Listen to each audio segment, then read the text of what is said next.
As you work in After Effects, After Effects takes the results of various rendering operations that it's done and stores the frames in caches, both a RAM cache and a disk cache. It's often much faster for After Effects to fetch rendered frames from the RAM cache or disk cache than to re-render them. Let's see what this means.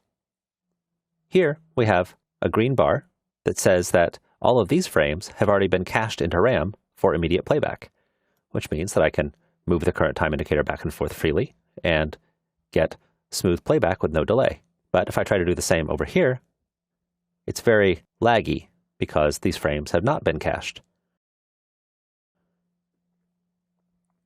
And if I begin a RAM preview, the green bar starts to grow as After Effects renders each of these frames and stores the results in RAM.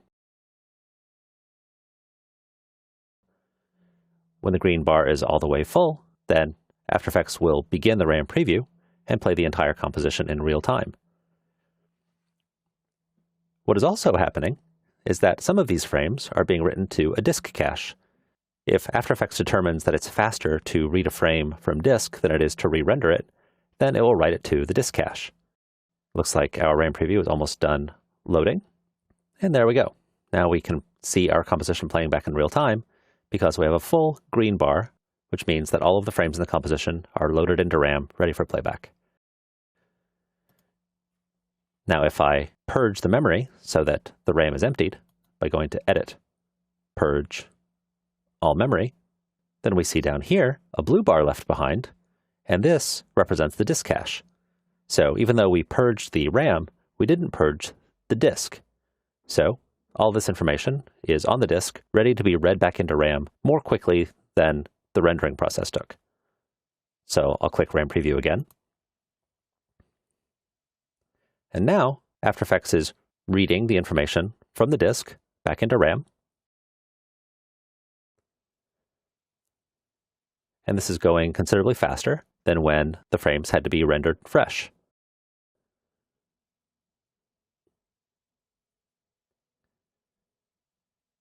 This part here with the adjustment layer is especially computationally intensive because it has several effects on it. And there, rather quickly, After Effects was able to read all of the frames off the disk and into RAM instead of having to re-render them. Let's purge the memory again. And then, this time, purge the disk cache by going to Edit, Preferences, Media and Disk Cache, Empty Disk Cache. Now, we have no green bars and no blue bars, with the exception of this tiny little speck of green that is right at the current time indicator because After Effects has re-rendered this frame in order to show us what's in the composition panel right now. If I want to render this for preview, but I don't want to sit and wait for my RAM preview to finish before I continue on with other work, I can, with the composition active, press Control-Enter on the main keyboard. And here in the info panel, it tells us that background rendering is occurring for this composition. Notice that what's being filled now is the blue bar. This is background rendering to the disk cache. So while this is happening, we can go to another composition and do some other work. For example, we could go over to our logo composition and do some work over here. And as we're working in this composition, we'll get updates here in the info panel about the progress of our background rendering. And here, I'm just checking the animation of our logo. And occasionally, looking up into the info panel and noticing that the background rendering of our other composition is coming along nicely. If I wanted to cancel the background rendering for some reason, I could go to Composition. Cache Work Area and Background is what adds the new one, but Cancel would stop the rendering that's happening in the background right now. Notice that the Cancel Caching Work Area and Background command actually stops all background processes. You can have more than one composition rendering the background at a time.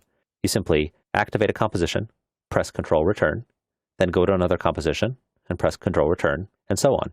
Notice this refers to caching the work area in the background. If you have a work area defined in a composition, then what is cached is only the work area. Because the work area in the composition that I'm rendering spans the entire composition, then the entire composition will be rendered. We won't be canceling here, so I'll exit this menu. And as we can see here, The background rendering is almost done. And there, we're told that the background process is done caching the frames onto the disk cache. So if we go back over to this composition, we'll see that we have a full blue bar, meaning that we can go to any frame and immediately After Effects will load that frame from the disk into RAM. And if we hit spacebar to play, then this plays back very quickly because instead of needing to re-render each frame, After Effects is fetching the frame from the disk into RAM.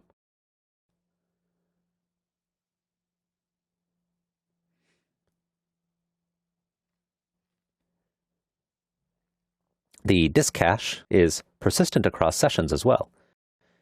When you stop After Effects, the disk cache does not get emptied automatically. Instead, if you open the same project tomorrow or a week later or a month later, then After Effects will still be able to use the same disk cache. So you don't have to redo your work and wait for After Effects to re-render everything. I'll stop this preview. One important point about the disk cache is that what is being stored is not just the rendered frames, but the intermediate results for the frames. So, for example, if we make a change in our adjustment layer here to one of the effects, let's say we get rid of the sharpen effect by deleting it, right away we see that all of our cached information here is gone. Because we changed the input into the composition, the rendered frames are no longer valid. But if I undo, then immediately the cache comes back.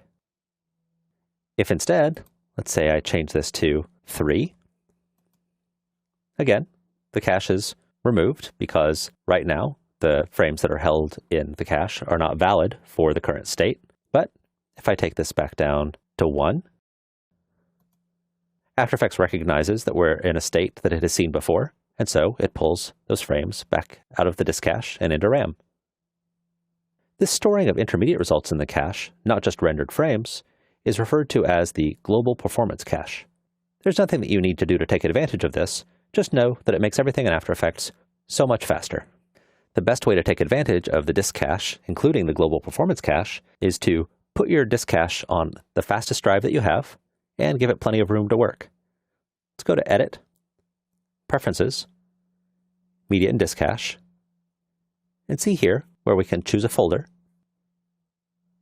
and you can tell After Effects where to put the disk cache, and you can set a size. As the instructions say here, you should use a very fast hard drive or even an SSD, and make sure that it's separate from your footage because you don't want for the reading of the footage and the reading of the disk cache to collide with one another and cause performance decrease, and you should make sure that you're using as much space as possible for your disk cache. I'll click OK.